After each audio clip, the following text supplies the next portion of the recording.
So what happens when a boring grandpa sedan gets bit by a radioactive Mustang? You get this, the Ford Taurus SHO. A full-size four-door family car that looks like it should be hauling groceries and picking up kids from soccer practice. But, in reality, it's packing twin turbos, all-wheel drive, and the ability to embarrass cars that cost twice as much. This is the kind of sleeper that makes car nerds smirk and makes everyone else totally clueless. From 2010 to 2019, Ford quietly built one of the most misunderstood performance sedans of the modern era. It wasn't flashy, it didn't scream speed, and most people overlooked it, but those who knew, they knew. So today we're breaking down why the Taurus SHO is one of the most slept-on, underrated muscle sedans of the last decade. We're talking hidden power modding potential cop car DNA, a legacy that goes back to the 80s, and why this thing deserves way more respect than it ever got. Let's get into it. Before we talk about the 2010-2019 SHO, we gotta rewind. This wasn't Ford's first time putting the Taurus nameplate on steroids. Back in the late 1980s, the original Taurus SHO was created as a weird, high-revving Yamaha-built V6 front-wheel drive sedan. It made about 220 horsepower, had a manual transmission, and became a bit of a cult hero. It was the kind of car that didn't make sense on paper, but if you drove one, you'd instantly get it. It was a sleeper before the word even got trendy. Fast forward to 2010, and Ford brought the SHO badge back this time with a totally different energy. This wasn't some quirky V6 buzzsaw anymore. This was a full-blown luxury performance car. It had more power, more tech, more comfort, and way more presence. It wasn't here to be weird. It was here to dominate silently.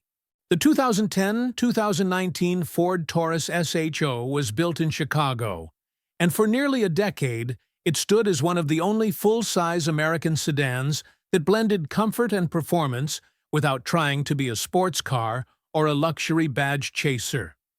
The SHO stood for super high output, and it lived up to that name.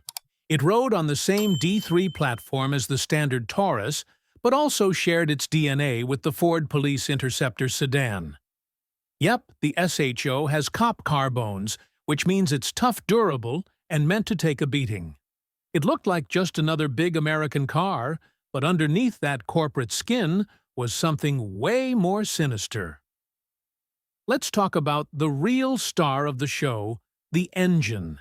Every Taurus SHO from this generation came with a 3.5-liter twin-turbocharged EcoBoost V6. Factory numbers 365 horsepower at 5,500 RPM and 350 pound-foot of torque as early as 1,500 RPM. That torque stayed strong all the way to the red line at 5,200 RPM. That's a serious punch, especially for a car that most people think is a grandpa's ride. This engine is a monster in disguise. It doesn't scream or whine, it just builds boost hooks up and launches. Whether you're trying to win a stoplight drag against a BRZ or flying up an on-ramp, the SHO has more than enough grunt to get it done. Power is sent through a 6-speed 6F55 select-shift automatic transmission. Is it a dual clutch? Nope. Is it the fastest gearbox in the game? Not even close. But it does the job. Smooth when you need comfort, responsive enough when you stomp the gas. And here's the best part. Every SHO came with all-wheel drive with torque vectoring that could send up to 50% of the power to the rear wheels when needed. That means grip in rain, snow, gravel, whatever. This car hooks every time. Now, let's get real for a second. This car is heavy. We're talking nearly 400 pounds of Detroit steel. On paper, that sounds like bad news for handling, but somehow the SHO doesn't feel like a tank behind the wheel. Ford gave it a proper SR1 suspension setup. McPherson struts in the front, a multi-link setup in the back. It won't out-corner a Miata or take down an M3 in the twisties, but for a big sedan with AWD, the SHO handles surprisingly well. It stays composed in corners, feels planted on the highway, and gives you enough confidence to push it when the road gets curvy. It's not a sports car, but it doesn't roll like a boat either. And if you want to turn it up another level, Ford had an answer for that too. This is where things get spicy. For those who wanted more from their SHO, Ford offered the performance package. And unlike most sport trims on modern sedans, this wasn't just a couple badges and some black wheels. This was a full-on upgrade kit.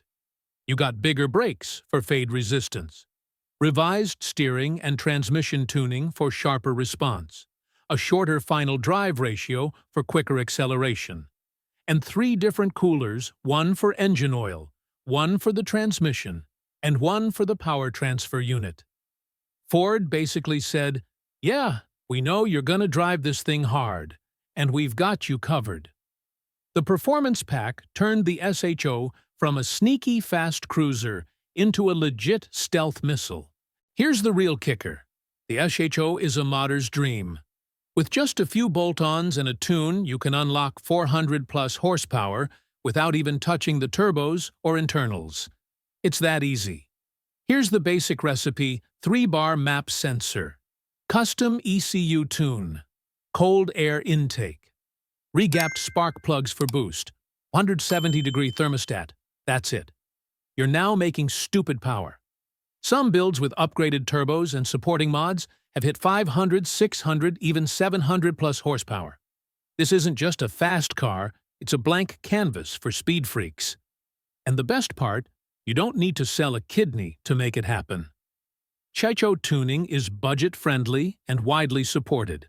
Inside, the SHO doesn't scream performance, but it also doesn't scream rental car.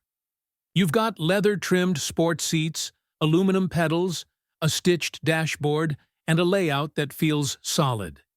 It's not German luxury fancy, but it's way more upscale than people expect from a Ford. Earlier models from 2010-2012 came with basic sync infotainment, but 2013 brought the glow-up. Ford added Sync 3, a much better system with improved graphics, faster response and support for Apple CarPlay and Android Auto. Other available features included a high-end Sony sound system, adaptive cruise control blind spot monitoring rear cross-traffic alert, and more. This thing punched way above its weight when it came to features. You could daily this car in total comfort blast music with premium sound, and still gap a WRX when the light turns green. Visually, the Taurus SHO is a masterclass in stealth. From 2010 to 2012, models were clean and professional, very dad car energy. But in 2013, Ford gave it a facelift that made it meaner. The chrome was replaced with black mesh, the headlights and taillights were sharpened, and the overall stance got more aggressive. Optional 19 or 20 wheels helped fill out the wheel wells without going over the top. And if you knew what to look for, SHO badging dual exhaust tips that planted ride height, you knew what was up. But most people, they had no clue what just passed them. This car was a sleeper in the purest sense. The SHO even had a bit of screen time. The 2013 Taurus SHO played a futuristic cop car in Men in Black 3. Not a Mustang, not an Audi, a Taurus. That's how confident Ford was in this car's sci-fi swagger. And let's not forget it was named Esquire's Car of the Year in 2010. Not Best Sedan, not Best Performance Car, just flat-out Car of the Year. Still, the SHO never fully caught on. Maybe it was the badge, maybe it was the shape, but it never got mainstream love. And that's exactly what makes it special.